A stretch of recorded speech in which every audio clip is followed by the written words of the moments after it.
مبروك، فوز مهم جدا للنادي الاهلي قدام حرس الحدود النهارده، بيرفع رصيده ل 12 نقطه علشان يتواجد في المركز الرابع في ترتيب الجدول الدوري الموسم ده، وبيلعب نفس عدد المباريات بتاعه نادي الزمالك، وبيبقى الفرق اصبح 4 نقاط فقط بين الاهلي والزمالك. وكان في كلام كتير قبل المباريات دي والدلدلي ثبت وهكذا، مش هنبص للكلام ده، ولكن على الجوانب طبعا الفنيه ففي اخطاء كارثيه في النادي الاهلي.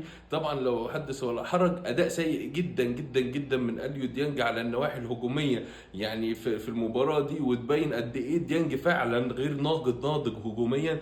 ديانج على المستوى الدفاعي والمستوى بدنيا فقط لا غير، لكن تاخد منه شغل هجومي او نضج هجومي او حتى تاخد منه هجمات او يصنع هجمات او يسجل اهداف، فده شيء من ضرب الخيال بالنسبه لاليو ديانج، فهو غير ناضج في الحته دي تماما. الحاجه الثانيه، اهم حاجه يعني هي حاجه الثانيه واللي عايزين نتكلم عليها بشكل مهم جدا، محمد شريف لازم يكون بره النادي الاهلي في اسرع وقت. اداء باهت جدا جدا جدا من محمد هاني، ويعني غلطه كارثيه في الجون الاول لنادي حرس الحدود كان ممكن نتفاداها لو بدل ما يدخل يعني دفاعيا لجوه ويضم لجوه ناحيه جونه، كان ممكن يحطها في الاوت او يلف بيها ويلعبها كره طويله لقدام، كنا سنتلاشى الهدف الاول لنادي حرس الحدود. ولكن في المجمل مليون مبروك للنادي الاهلي، وهنحلل واحده واحده في فيديوهات متفرقه اللي حصل طبعا في المباراه.